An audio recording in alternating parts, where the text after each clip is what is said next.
Max and everybody. I see some friends and some students and some new faces.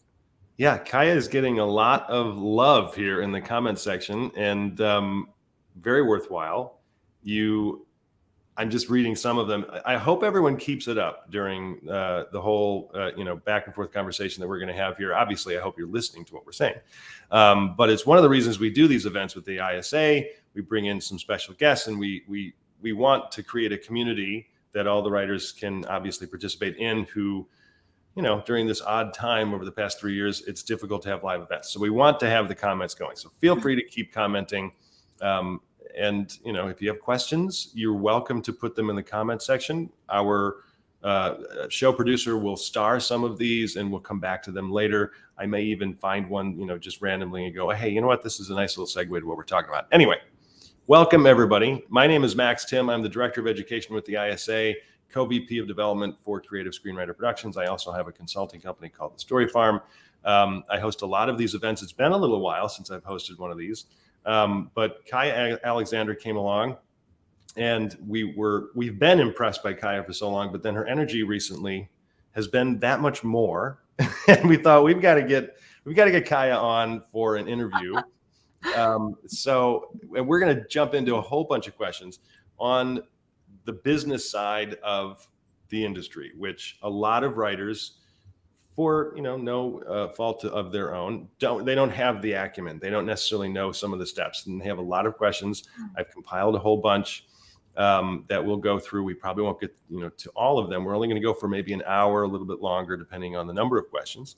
But thank you, Scott. Just leave them in the comments. But okay, so I'm not going to read a long bio, but I will say that Kaia has, she's the founder of entertainmentbusinessleague.com. So you should definitely go to the website just to find out more information about her. But when you go, you can have a free download of a report and guide on pitching, which we all love free things. So at the very least, just go and steal the guide. Go get the free stuff. Yeah. Go get it. We all want free stuff. So there is a quote on Kaia's homepage that says, Kaia is a genius. And it's from the wonderful, amazing Gary Shandling. There's a story behind that, which we don't necessarily need to go all the way back to. But I do want to know, Kaia, how did you find your way to founding Entertainment Business School? And, how did you get here? I think is how we can start. How did I get here?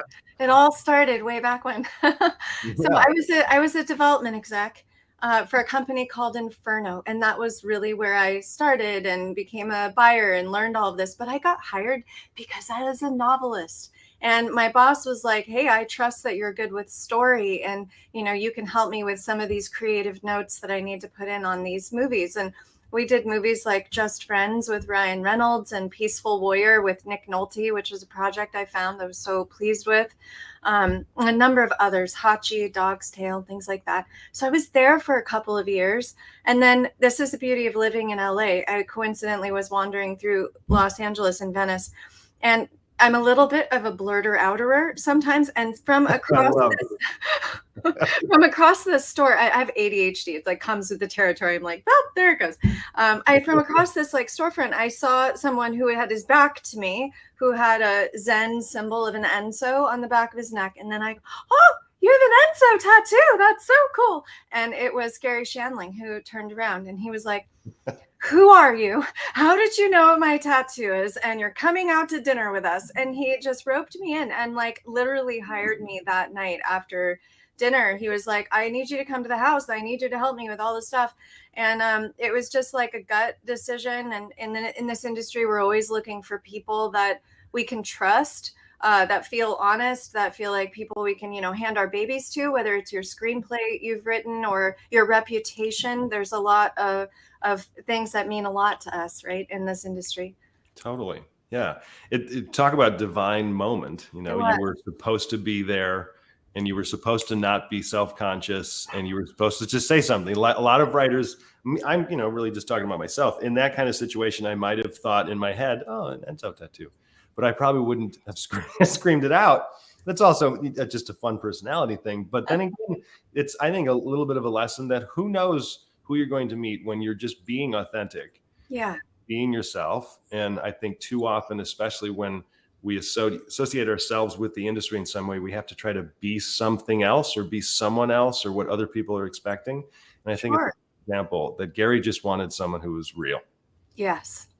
And he was big on that, as you know, if you've seen his shows, and like Larry Sanders and even Judd's wonderful docuseries that he did, the Zen Diaries of Gary Shandling. You know, Gary was always looking for the truth. He was after the truth. He was trying to find that in his stories and his characters, and you know what that's what meant something to him. Mm-hmm. Yeah, it's also, truth can be funny. Yeah, you know, and if it's really funny, it is usually pretty true, right? Or yeah, exactly. That's like, oh shit, yep. Yeah. So tell us about Entertainment Business League, and what it is and why you founded it, and then how you work with people. That could be obviously a really long conversation, but we'll just kind of get to the basics. Sound bites. I love writers, and that's why I'm so happy to be here with you, Max, and with ISA. I'm such a writers are just so dear to me. And something that I realized for myself, and also echoes in the pandemic, because I spent a lot of time listening, especially to writers. And you fall in love with the craft, and you fall in love with these characters, and you fall in love with this story. And then you're so excited to bring it to the world. And then you go, oh shit, I'm in sales.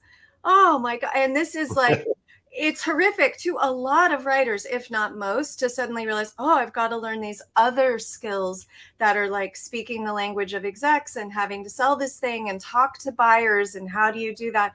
So speaking fluent writer, I realized there's a place where I could maybe make business fun, not so dry, make it friendly, so that I can really help those who are introverted or who are writers or who are creators to actually stand out in this very noisy industry. How do you actually have the career of your dreams? I mean, so many of us in the pandemic, I circled back to entertainment in the pandemic because so many of us were like, life is finite.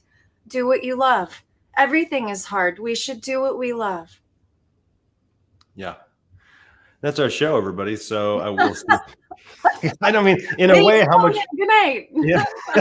Honestly, I think so much can be said just by that comment, because we lose that sometimes because we get so caught up in just the minutia of the work, which you need to do. Like, I'm not saying you can't or shouldn't do that, but we forget to back up sometimes and kind of take a higher up approach and look down and go, wait a minute, why am I doing this? And why do I love doing this? Because then when you're trying to learn these new skills of sales and being, in order to connect and network around town, you're coming from that place of, I'm doing this because I love doing this. I'm not doing this because I need a payday. Once that flips to, I have to make money off of this, I've learned that you're just going to hit a wall. Everybody loves desperation.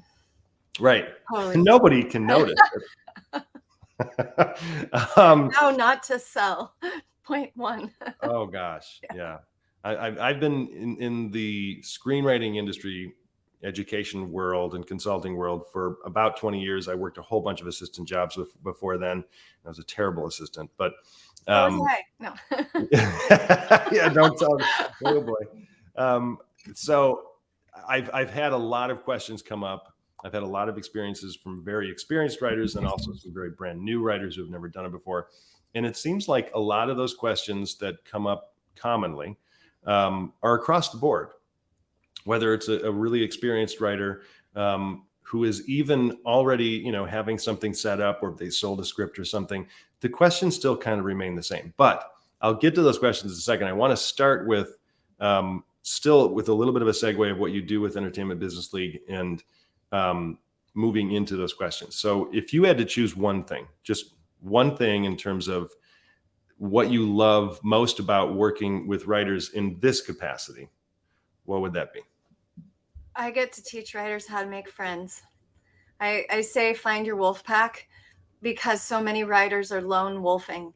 And then I have this amazing seat in the Entertainment Business School as the instructor, where I get to see writers fall in love with each other and start to work together and collaborate together, and all these connections are made. And they start to realize, I could be good at making friends, because like so many of us aren't taught that, or we were traumatized in elementary school or whatever else that we, carry along. And it's like, well, I don't know how to really do this. So that's, I think for me, the thing that makes me really the happiest about seeing the relationships get formed, because this is unusual. Entertainment is a business about relationships. Most businesses are, but this one, we're not selling widgets. We're not manufacturing sprinkler heads. We're all about the people and collaborating and working together. So yeah, it is all about making friends. Yeah. So how many writers, this is off the top of my head, but that are a part of Entertainment Business League, maybe if there was a percentage, just random, you don't have to be perfect here, of writers who are a part of what you do and who you help, that live in Los Angeles and don't? How many people are outside of this hub? Well, I'm proud to tell you we're serving 8 countries now. So I'd say 80% are in the United States. And then also we have Australia and Japan and Canada and Mexico and the UK and England and Ireland. And film is a worldwide market. So I have a deep love of all things international. I think it's just incredible. And I would say within Los Angeles, the television industry, as you know, is primarily centered in Los Angeles. So if your goal is being in a writer's room, being staffed, it really does help to be in Los Angeles. And pretty much all of my aspiring television writers, or those who have already staffed, I have plenty who have graduated from the school who actually already have staffed and are working their way up through the ranks. And they are mostly all in Los Angeles because that's where the rooms are. Right. Yeah. And it's pretty much always been that way. I think they have some writers' rooms in New York, but it is pretty much right. an LA based. Yeah, no, it's not many. Yeah. But I mean, kind of on that note, it's a little tricky in terms of writing for TV. A lot of writers I've met, they want to write a pilot or present a series and just sell it and set up that project, which is possible. You can do that. But part of me asks, why would you want to walk away? Like, this is a long-term, hopefully multiple season thing that you could be a part of. Don't just sell yourself out. And so you do have to be thinking along the lines of, if I want to be writing for TV, this is a long-term approach. As opposed to film, you could sell a film, you could set it up and you get a producer credit and make a little money and then walk away. And that maybe that's great for you. But I like to try to work with writers, and I can tell you do too, Kaia, that in a way of where you're developing a career, you're looking at this for the long term, because we really cannot put all of our eggs into one script basket. It just doesn't necessarily work that way. Anyway, a little bit of a tangent. So in terms of community, you have, how often do you get all of your writers together? Are they always on Zoom? Or do you have some kind of outside source, like a chat room or something that they can, When I envisioned starting this company, the League, where we offer multiple types of workshops and classes and things, of which the Entertainment Business School is the flagship, I pictured I would have graduates who would go on out into the world and kind of be done with me. And what's happened is they've wanted to stick around and gone, well, how can we stay part of it? And I'm like, I don't know. I have to design something for you.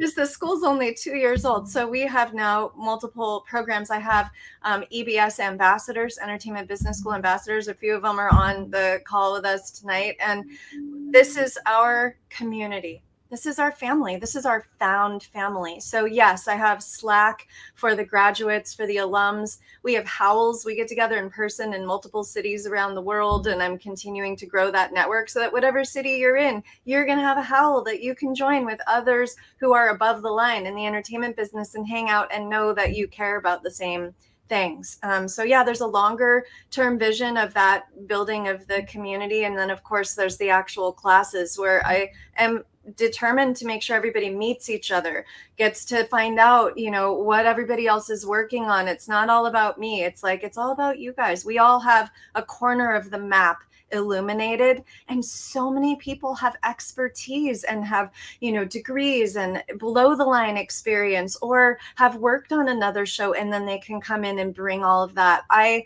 am one person, and film is a legacy, 100-year-old industry, and there's no way in my lifetime for me to know everything. So together we know more and can be of more support to one another. That's my philosophy.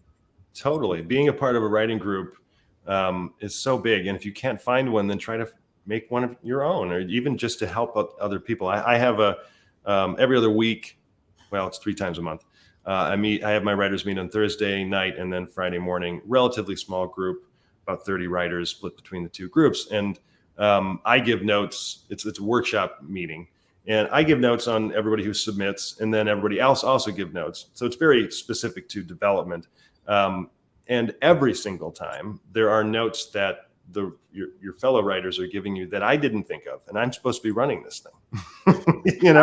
So a group mentality is so much stronger as opposed to just doing it yourself or just ordering one set of notes from one reader. You need to be getting multiple sets of notes. You need to be trying to do this whole thing with other people. This is the beauty of a well-run writer's room as well. So I'm a bi-queer woman, obviously a white woman. So as I have other readers or have students who are women of color, who are gay men, who, are from some other culture or country that I'm not aware of, we are all strengthened by that knowledge, by that point of view, by that perspective. And when there is a safe space to share it, it absolutely nourishes everyone. It makes us all better writers, better storytellers. Yeah, for sure. Okay, so I keep hinting at this. We are going to get into these frequently asked questions and common obstacles, but because I'm sure it's on everybody's mind, let's just talk a little bit about the state of the business right now. Yeah. There have been some news articles that have come out recently. I just read one literally about 20 minutes before we started about copyright law and issues with AI. Yes. Where the Copyright Office is saying that something created wholly by artificial intelligence cannot be copyrightable. Right. But, and I am not a lawyer, but WGA is saying the studios are trying to make it so that all you need is one writer to touch the material that was created by AI. Now it's copyrightable. And that is a little bit of what the WGA said last night, where they are not protecting the rights of the writers. It's sad to see so much contention between the 2 groups, because we need the studios and we love the studios, and what they've done in the past is amazing. And, I'm a huge fan of Hollywood history, and you just see everything that's happened in the past, and I love them. At the same time, they're not being very kind right now. Not a great negotiating tactic, is it? Yeah. So I guess instead of just talking about the state of the industry, because everybody on this, whether you're live or you're watching the recording, we just implore you to go read the Reporter or Deadline or whatever, because they're going to give you more information or better information than we could. But we can comment a little bit, and this is the first question for you. What should writers be doing during this strike, especially unrepresented emerging writers? Because it's one thing if you're in the WGA and you were working and now you can't, that's pretty much all you can do. But if you're unrepped and you're still trying to make a name for yourself, what should you be doing? Yeah, this is a great question. And in a way, it's like what you were doing before the strike, only you have the opportunity to go picket with the writers and really make friends and show solidarity and support and insert yourself into the community you want to be part of, and show up and with your body show I'm here and I care and I want this to be a good deal for all of us. I just think that that's so important. And social media has enabled everybody to coordinate these fantastic themed pickets and everything else to keep spirits high, which I just think is so great. And in your downtime, say you have a day job and you're working on writing, you're probably still writing on spec, which you can do. It's not a violation. It's not scabbing. You can still work on your spec samples, features, whatever you may have for your portfolio. And of course, get those log lines ready. Your log lines of your projects will follow the project. Your manager sends it out, your agent sends it out, and they get the title and the log line, and they don't know who you are. And if you don't have credits yet, they're not going to see your IMDb. All they know of you is the title of your script and the log line, and maybe like a short bio. So these are some of the important elements that you should be working on, are your bio, your log lines. Make them really tight. Workshop them with your community. How can my log lines be better? That is a great use of your time so that you come out well positioned. What Max and I were just talking about, my love of surfing before we jumped on this call. And this morning I was reminded, when I was out at the break, it's all about positioning. It's all about positioning. So you're out there in an ocean of waves everywhere. Like, how do you know where to put yourself? And that's a new writer. How do I know where to put myself? It's like there's so much opportunity, and yet how come I can't catch any waves? So when you know and understand positioning, you start to see, oh, if I'm at this corner of the reef, the wave that I want will break this way, and I can align myself, and then I'm going to catch the wave I want. So this is a great moment for writers to be thinking positioning. What project is the best one for you to lead with? What project is the best one for you to query with? Can you tap your fellow writers in your community and say, hey, I need some reads on this? And not just reads even from other writers, but from actors who are all the way, they're also striking, by the way. So like, hey, I'd love some actor eyeballs on this script. How would you, and actors read differently than writers do, and directors read differently than writers do. So maybe consider getting a few other sets of notes on some of your most important projects, and then working on that tactical decision about your positioning for whether it's querying reps. I've talked to a few of my friends who are managers who have closed queues during the strike. So there may be more openings after the strike as you're thinking about the cold querying. Go for the warm handoff if you can. If you're making friends and they say, oh my God, I love your script, it's great, I'll tee it up for one of my reps after the strike. That's always a really great boon. It's happened for a lot of my friends and colleagues, is how they got their break in the industry, is work on your samples until they're strong enough that somebody else goes, geez, I mean, my own manager would love you. You should, that just happened for one of my students in this last session. One of my students, Chip, if you're on the call, we worked on Chip's cold query in the winter of the entertainment business school, cold query. And we really massaged it in the technique that I like to use. And Friday, he sends it out. And by Friday afternoon, he had 8 read requests. And by Monday, he was signed. So don't think they don't read the cold query pile. It's easy to go, oh, well, I queried and I tried everything and it didn't work. But if you really work on what needs to be in that query and your positioning, managers will take interest. So those are things, those are documents that you can be working on, your query letter, your log lines, and all of that. Kind of a long answer for you. But. No, that was great. You covered 2 of my questions, and there's another one that I kind of want to touch on. The cold query, I always say when writers are watching an event like this and they hear about cold querying, a lot of them may think, oh, cool, it works, I'm going to go do it. Which, yes, you should. It does work, and you should go do it. But do not take this as I'm just going to send an email to somebody. Right. Like you're saying, Kaia, you have to take it seriously. You have to really. There's a formula. There's a technique. Totally. Yeah, you really, and you need to nail it. And through a bunch of drafts, of like, okay, well, I tried this, that draft wasn't good enough, and making sure that you get it to the point where it's really right. This industry, to give you a tip on queries, this industry is very casual. It's not formal business. Mm-hmm. Seems like it could be when you look at the Oscars. Oh, it could be really formal. But actually, everybody in this industry just wants to work with people they like. So when you query someone, it's great to tee up a connection. That connection could be, oh my God, I've realized J.J. Abrams, we went to the same high school. You went to Pally High. What? Like it's a connection point. It might be, Max, I saw your last movie and it really blew my mind. And it meant so much to my mom. It could be something like a compliment, something personal that just says, hey, I recognize you're a human being that I want to know, that I hope that we get along really well. And starting with a connection point can really make the difference between the query landing and not. For sure.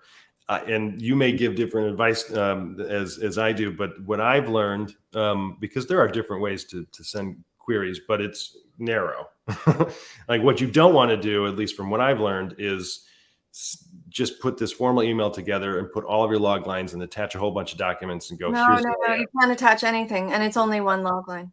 Yeah. Right. Thank you. So that's I feel good that I was taught the right way. You got it. You got it. It's an outreach email. Would you be willing to consider this? Or here's who I am, and I think you're wonderful. And my favorite question, by the way, don't gloss over that. You just said, would you be willing? I love that phrasing. I find that people are really responsive to it because it's humble, and it's also the ask. And the ask always goes at the end. Hey, and would you be willing to take a look at it? I look forward to talking with you, Yeah, it's huge.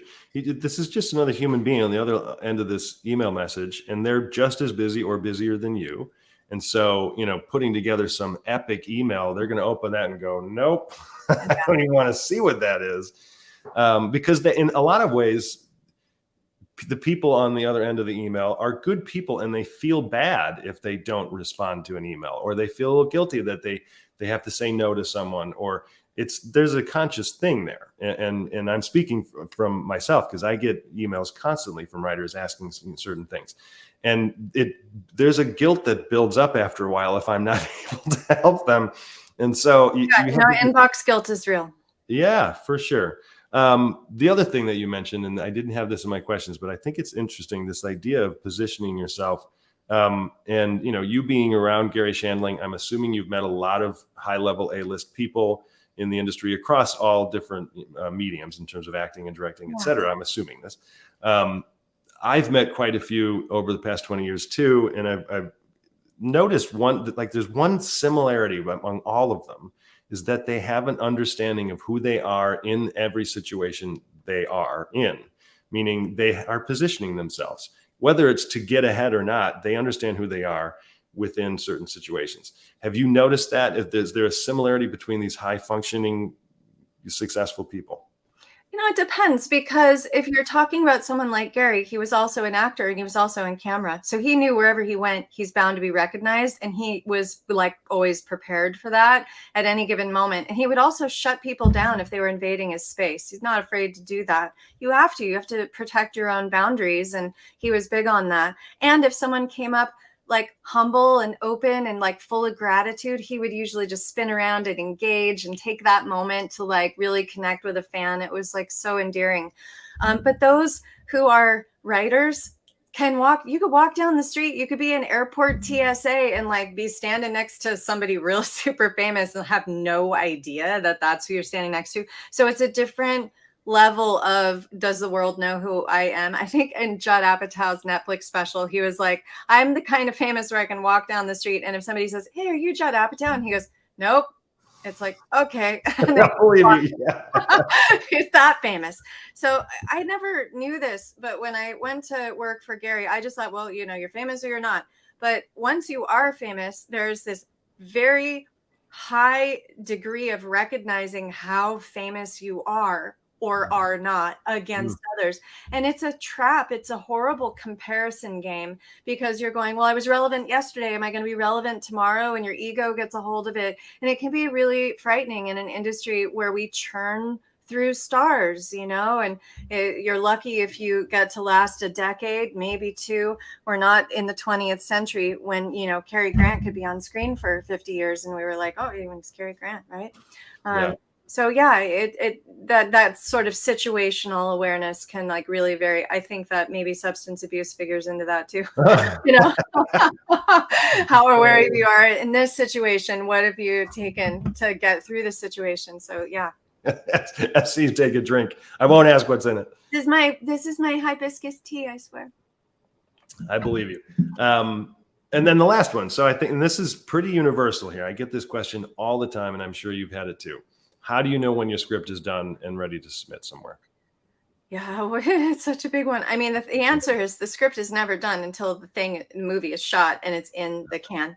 Let me give you a Just Friends story, since we had some people say they love that movie.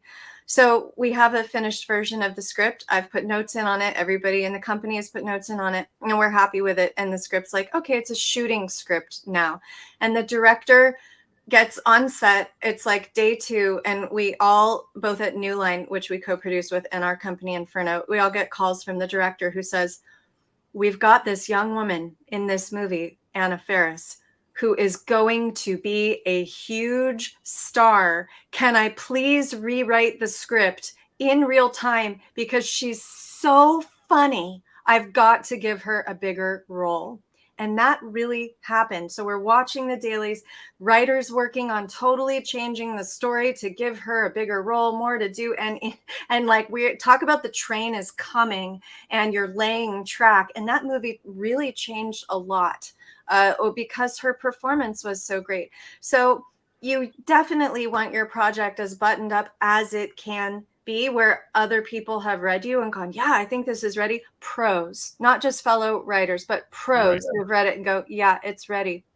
I do recommend working with some script consultants. I always, because I also write, if I'm, doing something with sending a script out to a producer or others, I work with a couple of different script consultants because it is that important.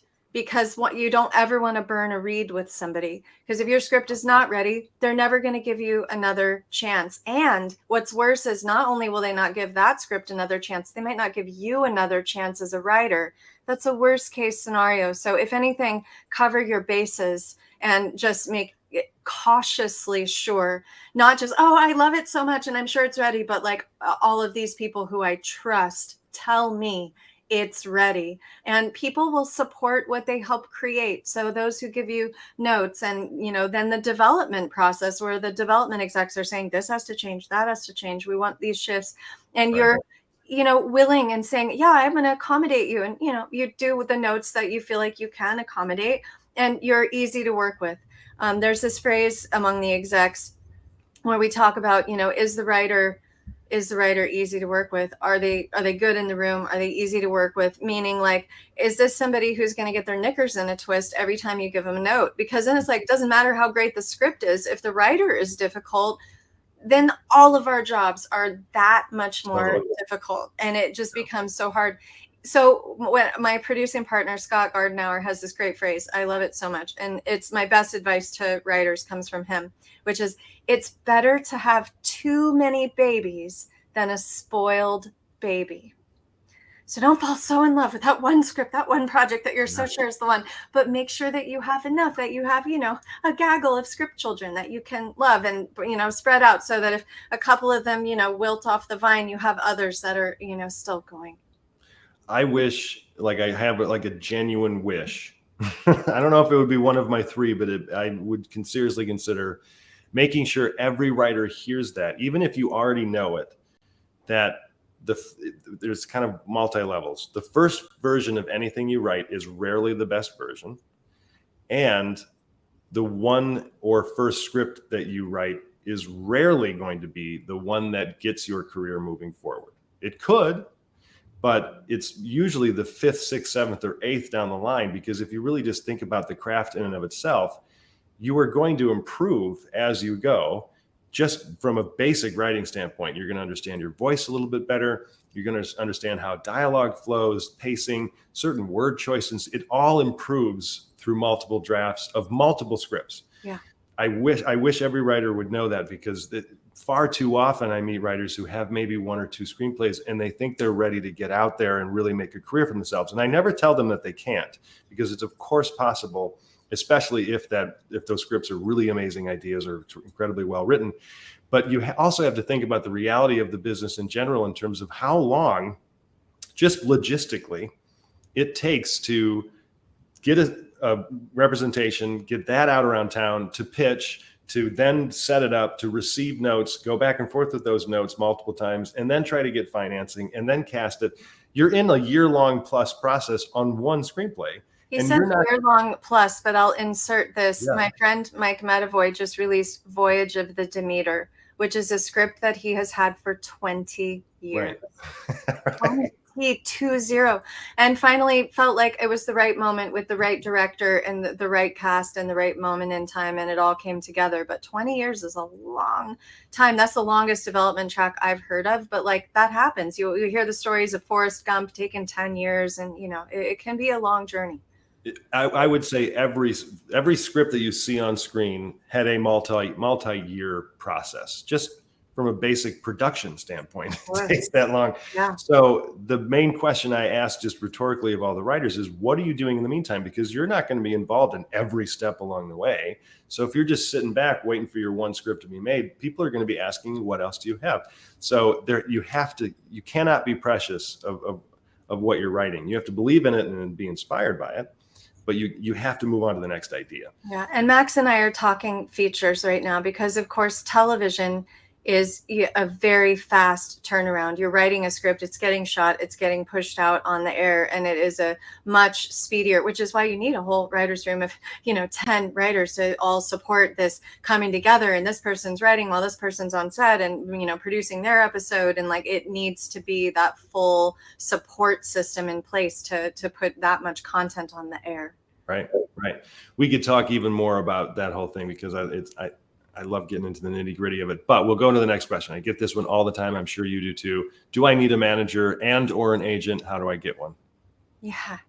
I recommend having a manager and an attorney, because your attorney is going to be one of your longest relationships in entertainment. You will probably maybe even go through several managers, but you'll probably keep the same entertainment attorney for your whole career. That's true publicists as well. So finding a great entertainment attorney who represents writers. I love Philip Rosen. Philip's my attorney. I always recommend Philip because he's so writer friendly and he goes to bat for his writers. So finding an attorney who's writer friendly, guess what? Some of them are so writer friendly that they will help you and do it for a back end host. So 5%. They don't necessarily charge you fees. And entertainment attorneys and producers can submit to production companies. So if all you have is an entertainment attorney, and the attorney is willing to help you and do a pass through and make introductions at production companies. Not all of them will, but that is an in. That is a doorway in, along with producers, who of course you should all be looking for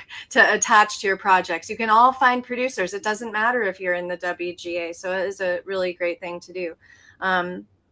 And then ultimately, getting a manager will really help you with reach. If you get the right manager for you, for whom they're a fit for your work and their Rolodex is a fit for what you want to do, you could end up being set up with meetings all over town. And then you'll be like, I'm so busy with meetings, I have to quit my day job. And you'll know that moment when it comes. That's the real advantage of having a manager who is there to help you develop your career, who is there to help you say, I think this is the next script that you should write. So you bring manager 100 ideas or log lines, and manager says, yeah, these are the most commercial scripts you could write. This is what I think I could sell or help make introductions for you for. And then they help you make that strategic calculation on what to put your focus on. And that's really helpful. And then of course they're getting you hopefully meetings with showrunners and executives and possible staffing gigs and even maybe financing for your features. It just really depends on the manager or the company. They're not all created equal. And that is the truth. But agents find you. What do agents love more than anything else in the world? Probably money. Right? They love money.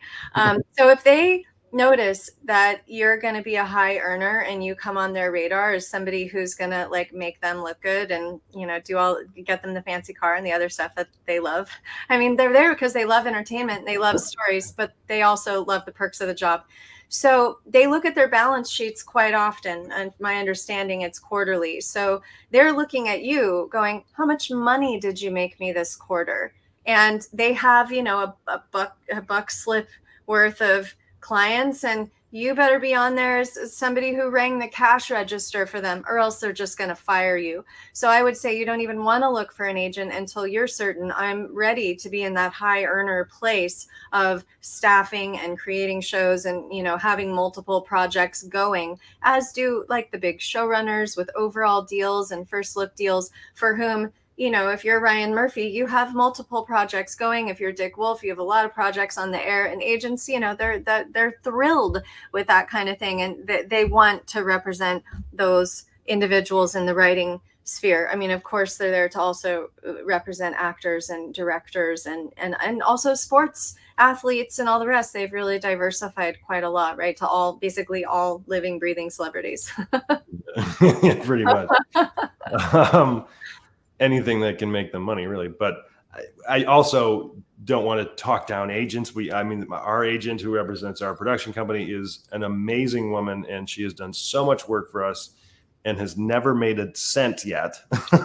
So there are agents out there that are good people. But the important part to note is that they do look at business first. They're not managing your career necessarily.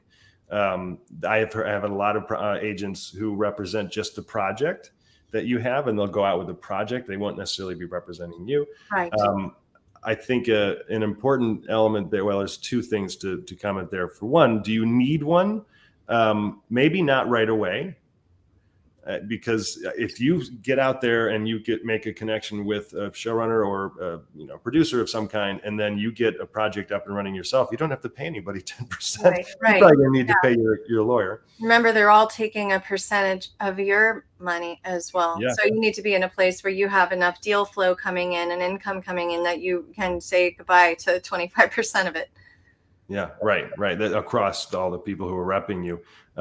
Because that's one thing that Felicity Wren and I are kind of at the forefront of, being the face of the ISA in terms of helping and supporting the writers. But that's not to say the other folks with the ISA are not doing that. But we always say that, if your manager is taking 10%, that should mean you are, it's not always perfect, but you should be doing 90% of the work. And that means still doing outreach and not just sitting back and waiting for your manager to do it. It's the first way, and probably the main way, that you're going to end up losing your representation because you're just waiting for them to do the work. Right. Yeah. I mean, here's a little tip for you, for those of you who, by the time you get a manager and you're going out for general meetings, when you have a general meeting, the person you're meeting with, that exec, that's your relationship now.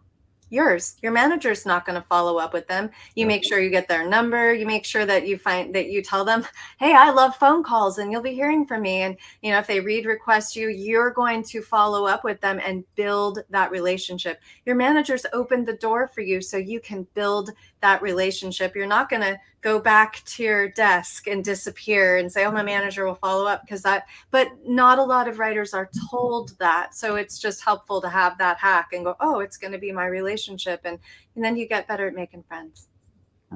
Totally. And that's why I think what you do with the Entertainment Business League. So is it it's an entertainmentbusinessleague.com. Yeah. But you consider it a school. The league is the company, and I have several different courses and classes and things, and the Entertainment Business School is couched inside of it. Yeah. Got it. Okay, cool. Where this just popped in my head.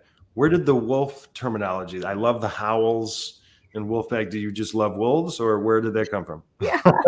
It was just really organic, and it was really from observing during the pandemic all the lone wolf writers. And I kind of miss my calling as a naturalist. I love all things environment and earth, and noticing all these lone wolves, I'm like, well, hey, lone wolves don't eat. You have to have a pack. And then I started to notice, well, if I'm, because I also coach clients. So a client would tap me for coaching, and then they would say that they were hungry and they're trying to figure out, where they're going to make money. And I'm like, well, do you have a wolf pack? And the answer was always no.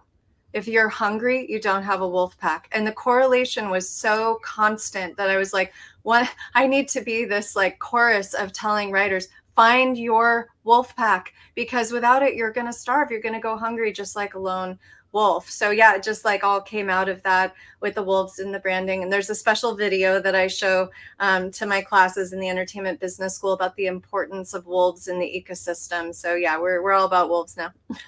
Lauren is due for a howl. Yeah. Hi, Lauren. Me too.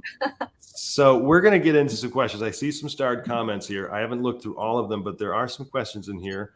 But before we do that, you wanted to promote a way for everyone to help support what's happening in Maui. Yeah. Yeah, I do. Maui has been deep in my heart. I know for so many of you, I used to live there, and I have a group of friends, Kavika, Hoke, and also his producer, Brad Starks, who were in the midst of making an indie TV show, Moku Moku, and they were completely paused their filming and have pivoted to supporting those who have lost their homes and loved ones from the fire in Lahaina.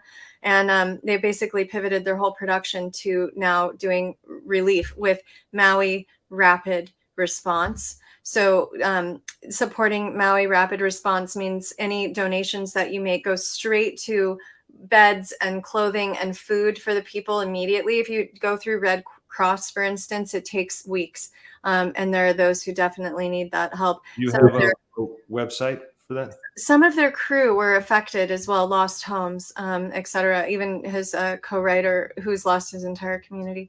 It is MauiRapidResponse.org, and also they have an Insta, and you can go through their Insta or their website, and like every little bit helps, but it actually goes straight to the people who are affected, which is so meaningful. And you know, you don't necessarily know if the funds you're donating are going to actually reach the right just people. going to say that. Yeah, and it's like that sometimes you want to really help, and this is a way that you can really truly help. Like my friends there, they are now they're helping deliver these supplies. They're going to Costco, they're buying the generators, they're doing this, you know, for the people. And there are still like nearly over 500 people missing, and over 100 who have passed, who have been, you know, yeah, no, it's just, oh my God, in Lahaina, I was just there. So thank you for your care. I really appreciate it. I just wanted to take this moment since it's so top of mind for so many of us. So thank you. Of course. Yeah, Scott, leave that up there just so for everybody can see that and reference that. But yeah, I mean, what happened out there, it's a lot. And I've never even been, you know, you see what's happening. You gotta go. You know, Maui has been one of the places where like Hallmark has filmed some of their romantic movies on the beach and stuff. And the Kanaka Maoli, the native Hawaiian people, really have not had a voice in storytelling. It's been like, oh, the white people who fall in love on the beach in Hawaii. And so we have this very colonized version of the islands that I think is going to start to shift now with them and others who are doing more native storytelling, that, you know, we need these indigenous voices in our industry. So yeah, I'm trying to do whatever I can to help. And if you want to help, reach out to me, because I'm all about it. I'll put you in touch with the team. Sure. Do everything you all can. I mean, I've heard so many stories about a real true land grab that is happening right now, where very wealthy people are coming in and trying to buy the land up because no, it's evil. It's super evil. It's terrible. So help them as much as you can. And thanks for the shout out. I really appreciate it. Of course. Yeah. Okay. So let's spend maybe 15, 20 minutes here on some questions. Now, the last little thing I wanted to say, I think that'll come out. I think it's, especially with Kwan's question. We'll start with that one. This is a pretty This is a pretty big question. What's the important thing for an emerging writer to understand about the business side of the industry? If you had to choose one thing, because I'm sure there's a lot, like we've been talking about all of the things. The most important thing, I guess it really is that you're in sales. It really is that you have to master these sales tools. Your craft is only 1/3 of your tool belt. Your craft is 1/3. What's the other 2/3? It's sales to execs and producers and pitching, right? And branding and these important elements. And it's also your relationships. So it's 1/3 your craft, 1/3 your relationships, and 1/3 these tools like branding yourself and really mastering pitching. I teach pitching. Carol Kirshner teaches a really great. Carol. I love Carol. Yeah. Carol teaches a fantastic pitching class that I try to tell my students to go take. So practice. You have to practice. It's like you wouldn't expect to go out on stage and perform with a symphony without having put in all these hours of practice. And that's really true, especially for pitching, where like you run it over and over and over till you know it backwards and forwards. And then by the time you're delivering it, you have fun with it and you can play with it because you know it so well, versus going, oh, I think I'll just hack it. And like you choke in the moment, or, you know, so I was a development exec, right? And so many of those pitches, I would say half of them at least, and I was taking maybe 20 a week sometimes, were like boring, where the writer didn't find their passion for their movie, their own movie. And they're kind of like, you know, nervous and shy. And it's like, if you don't find a way to be passionate about your project in the room, I'm not ever going to finance your project.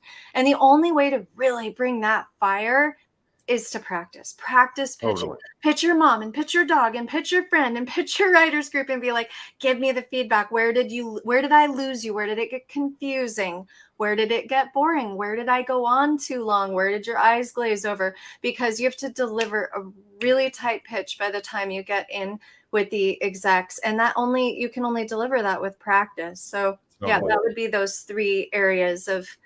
How's that for maybe a longer answer, Kwan? I think it's great. Well, I think there's so much that can be said about the pitching part, because it encompasses all of that. Being ready understanding how the industry works. Like, it's all of those things. And then the pitch pretty much summarizes all of those things. You have to understand who you're pitching to. You have to know what they've done, what they might like, literally the executive, do research on him or her. Yeah. And then also just practice the hell out of your own. I've been pitching my own animated young adult series it was months before, of course, the strike happened, and we were like, oh. But my agent, I told my agent that I was really excited about this one particular company because they are currently producing a series on Netflix that is kind of the same audience, and they're doing such an amazing job. She set it up as my first pitch. And afterwards, we were like, probably shouldn't have done that. Oh my God. It was both of our faults. Pressure. Yeah, and I had practiced, but I was not ready. And so Sure. and they were awesome. They really did listen, and they were kind of geeks, and it's sort of a nerdy, show. But it was a pass. But after doing it 15, 16 times over the next few weeks, then I went back and thought, God, can we pitch to them again? Because that's just not ready. But anyway, practice is good. Yeah, tip for comedy writers. If we have any comedy writers in the room, if you are writing comedy and you have a meeting, you have to be funny in the room. And if you need to write your own jokes to deliver them in that pitch, you should. And you should have at least 3, because you have to get a laugh from whoever you're pitching. Otherwise, they're not going to think you're funny on the page. Totally. And what surprises people is that as an exec, I didn't always read the script with the person that I was meeting with before I met with them. I maybe should have. And maybe I read the first 5 pages, but then I'm like finding myself in a flurry of meetings and stuff that's happening. And I go, whatever, it just gets so busy. And then you're in that meeting and they don't know you haven't read the thing.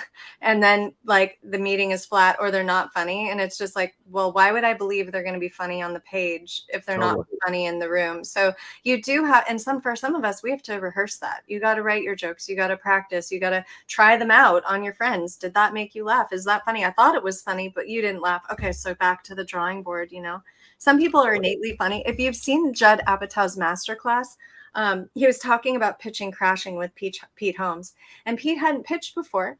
And Pete got this idea about like being salesy and like how he was supposed to act and talk to execs who were like important people.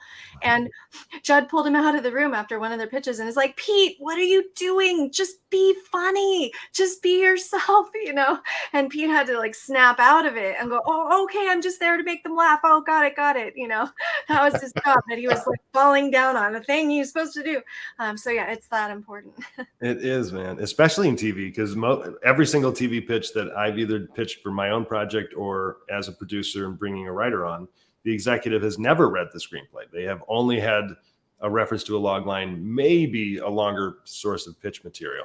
So you're full on having to pitch who you are, your voice, and then the whole story. So that, in a way, it's even more nerve-wracking because they're coming in blind. Yeah, yeah, got to be prepared. I'm sure Kaia and I could do a whole hour-long special on pitching. Let's get to some more questions. So let's see. Oh boy, we've got even more now. This always happens once we open it up to questions. Everybody, I apologize. We may not be able to get to all of them, but we'll try to do our best here. We'll pick something that's a little different. I'll keep it tight. What are your thoughts on limited series? Pat is asking. They aren't as prevalent as they used to be, but there is still interest.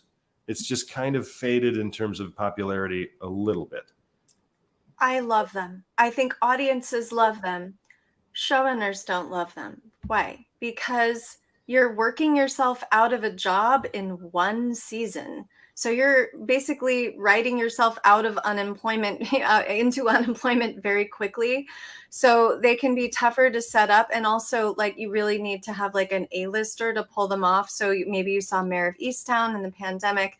And it's like, it has to be actress bait or it has to be actor bait for awards season. It has to be that good. And they're just really tough to set up. I love them, in my producing partner, he loves them, but it's a tough sell for those who are involved because, it's almost like a feature. It begins, it ends. It's not great for residuals for anybody because for actors, especially, it's built into your contract that every time the season is picked up, you get more money. Everybody gets more money every time a season is picked up. And then you're like, well, we're only doing one season of this thing. And it's like, where's the money? Where's the motivation? Where's the motivation for the reps, for the agent to go, oh yeah, I can't wait to not have as much money as I could if I put you on something I think that has legs and will go for multiple seasons. So it's a very, as you know, noisy business, super competitive. And if I'm putting your limited on the air, maybe I'm not putting something on the air that could have legs that could go for multiple seasons. And, so it's those types of decision making. And the limiteds are usually what the companies are looking at for award season, going, oh, this could be a drama that could do well with the awards. It has to have almost an event feel to it where this is a big deal. I mean, look what Yellowstone and that whole series has done, but they needed Yellowstone to be big first, so you can't really use it as an example, which, by the way, 1883 and 1923 were. And there's like no guarantees, right? Because I loved Halston. I'm a big Ewan McGregor fan, and not everybody I know saw Halston, and those who saw it were like, oh, I loved it. And like, why didn't it get nominated? Why didn't it win stuff? It was a little bit of a sleeper, and it's incredible. If you haven't seen it, you have to watch it. But then you're like, does the audience find it in time? Do the execs watch it, and do those who are members of the voting, academy actually get to see it to be able to say, oh, I think that this should be nominated, and, it's just less of a chance. Yeah. There are a couple of references from CC about copywriting material, having control over your content, copying, becoming a producer of your content. But then she's asking also, after registering your script with the U.S. Copyright Office, do you recommend including a copyright watermark on each page? List copyright date on lower left front page. Really, I love how specific the question is. What do you think, Kaia? The question asker sounds very savvy about copyright and how to do it. And I would say, yeah, I concur. You don't usually watermark until you have at least a producer on the project who's sending it out to cast and director. My producing partner watermarks everything. When I was a development exec, I never saw a watermarked script come through. So it's not something as a writer that you need to worry about. Do ideas get stolen? Yeah, they can. I mean, if you write something about the devil's public domain, baby, so it's really hard to protect your ideas, but your execution, your voice, the fact that you're such an amazing writer and they need you, that all that stuff that, it doesn't necessarily need a copyright because it's so strong. Yeah. I mean, the sad truth is that I know we just brought the room down. I'm sorry. I know it's the sad truth. Well, it's a question that comes up a lot. Should I get my script registered with the WGA and should I send it to the U.S. Copyright Office? And I always say, of course, sure, do that. But it has a limited level of protection. This is not you have very little that you could actually protect in the script. This is a litigious society as well. My friend, Dr. Denise Scholl, had her life stolen by Billions. She is the Wendy Rhodes, the actual Wendy Rhodes. And she was brought in to meet with the writer's room. They based that character on her book, and she didn't know enough to get something signed to protect herself or anything like that. And after seeing the character and going, gosh, I should have been compensated, and she wasn't, they were not willing to compensate her, and she sued and she lost. So if you're going to go up against Showtime or any of these, really important people in the industry, they have deep pockets. They have long lines of attorneys willing to help them. So you do have to button up all of your protections beforehand and then go in just being aware and being trusting and saying, yeah, I hope that we can really make this work. I have an entertainment attorney. He has occasionally had to send a letter. I won't say what the circumstance was, but you have to have somebody who's going to fight for you, who is going to be like, yeah, guess what? You can't take advantage of my client. And that's really important to have in this industry as an entertainment attorney who has your back, who is going to, say, hey, we reserve the right in an official capacity. And, that sometimes is even more powerful than whatever WGA copyright, but do it all. Do all of it so that you are protected. Be wise. Tie your camel, right? Is that what they say?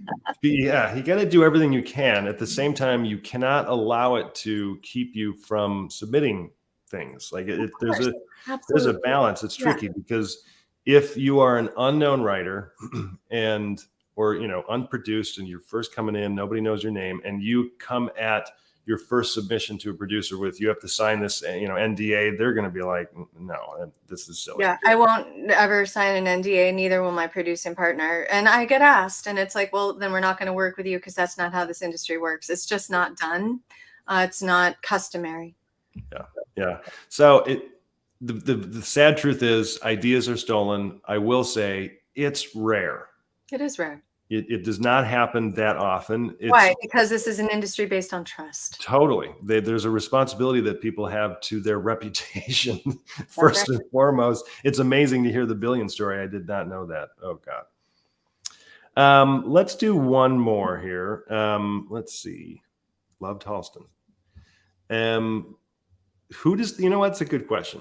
Who does the query go to? When you're actually trying to cold query, who should you first? A lot depends on where you are in terms of how you position yourself. If you've done really well in screenplay contests or something, that helps because there's some kind of accolade you can tout. But that's a good question. Who should they send the query to? Well, it needs to go to a real person, not just the company. You never want to send dear info at,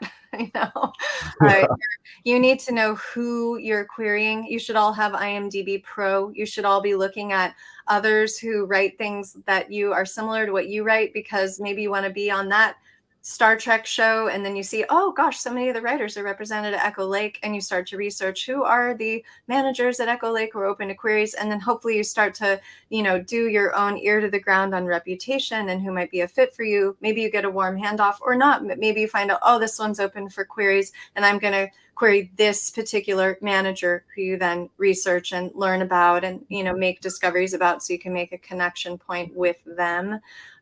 So yeah, sometimes it goes to their assistant. I had a manager request to read one of my scripts, actually off of Twitter. I'm still calling it Twitter. And he asked me to send it to his assistant. So I assume it'll go to him, but the assistant is doing some of those, maybe sorting. And that's really common. They'll loop their assistant in, or you'll maybe send stuff to the assistant, but you usually need a person at this company. Yeah. And it's not always easy to find those emails, but I will say it is totally worth the $20 a month to sign up for IMDb Pro. Yeah. It really is. Most of the people on there have emails, or at least some way to contact them. Twitter has a X, and I don't really use Twitter anymore because it just got weird, but there is a very large screenwriting community, and you can make inroads with people, and as long as you're normal. Listen, I have a podcast called Hollywood Wolfpack. I'm on 80 episodes. And when I first started the podcast, I knew 5 people that I could invite onto the podcast. And all the other 75 have pretty much come through Twitter or through friends who said, oh, I love being on your show and you should interview my friend. And so many of them came from those DMs on Twitter. So I would say don't dispose of it until we all, burn it all down. But it's still there for whatever it remained, with the shell of its former self. Just keep using it. Yeah.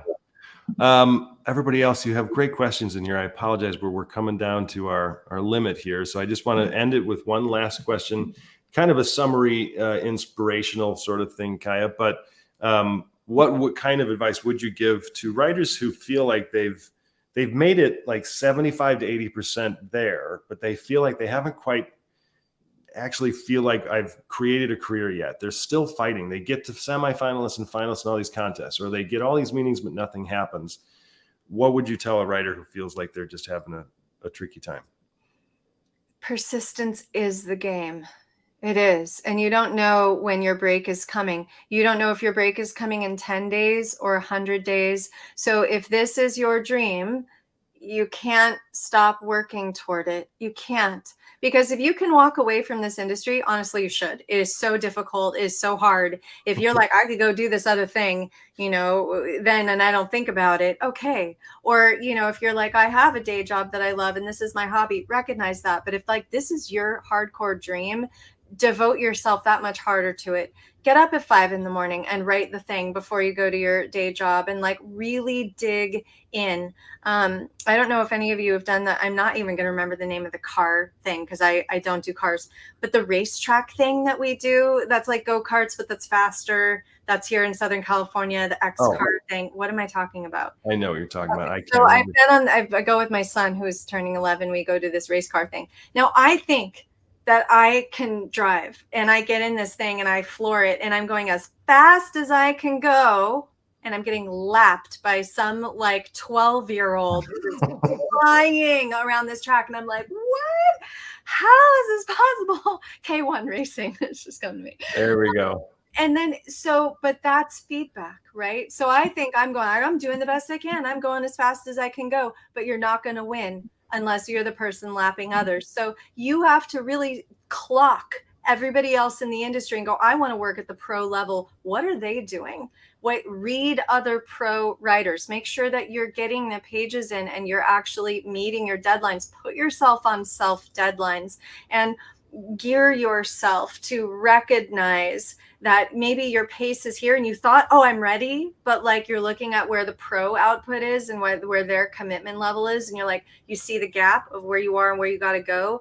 Double down on your commitment and your persistence, because this is a competitive effing business. I don't know if I can swear on this podcast. Sure. It is a competitive business, and you have to compete and you have to perform. So, dig in and do your best work and feel great about it, and then go on and do more of your best work. Go on and do exactly what I was going to say. I some of the best advice I heard was just from Cranston of Breaking Bad. What's his first name? Bryan Cranston. Good Lord, I couldn't remember. He was talking about acting, obviously, but and I'm going to highly summarize, but he said auditioning, when I realized that this is the job, my whole career changed. This is actually what we do. The acting is, he didn't say this, but it's the cherry on, it's the reward for the job, for the auditioning. And I think from a writing standpoint, the working in the dark in your bedroom or in your little office or in a coffee shop, that's the job. Getting the sale or something, like if you get a manager, it doesn't mean your career is going to take off. Now you have more work to do. Right. Yeah. So the job is doing the work. And I think if we can all come to grips with that, sooner the better, because you're right, Kaia, this is a bad job. I wouldn't recommend somebody go out and do this because it's so hard and because the no percentage is so high. But it's so meaningful. I was just reading like a tweet from Will Graham today before we jumped on the call. And Will Graham is the showrunner of A League of Their Own. And he was writing about the impact that show has had on the world and has had on the LGBTQ community, and the meaningful way that this show has developed its fans and enabled people to come out of the closet who are scared to, and found community or started bars, and created places for the LGBTQ community in this environment to feel safe in this political environment. And that's why we do this, because we want to make a difference. We want to have those connections. We want to have those relationships. We want to know that we actually reached and touched somebody the way that we were reached and touched by something we saw on TV or a movie that moved us, that we're like, oh my God, I want to do that too. And I think that's what we're in this for. That's what you should be in this for, because that's where it really makes a difference. That's where it matters. And your mom will still not understand what you do, by the way. Mom will still be like, what are you doing? When are you going to get a real job? Yeah. Why you got to go back to college. Yeah, I think that's a great way to end this. Thank you so much, Kaia. This was a fun conversation. It went by so quickly. 100%. Yeah, it did for me too. Thanks everyone for coming. I was so happy to see you. You can find me on socials at This Is Kaia, or you can drop me a note from the website. I hope you guys get to go download the pitch guide. That should really help you. I have a really particular formula technique that I love that really works. So go grab that. That'll help you. Cool. I'll do one last little plug for us. You're here already on YouTube. Just subscribe to the ISA's YouTube channel. I say it in such a way because this is a literal free education, everybody. I know some of you were commenting like $6,000 to read a 30-page file. read screenplays, totally free. ISA's YouTube channel, totally free. And there's a ridiculous amount of content. So just subscribe. Yeah, and no consultant should be charging you $6,000. That's a little silly. Yeah. Thanks, everybody. I loved being here with you all. Thank you so much.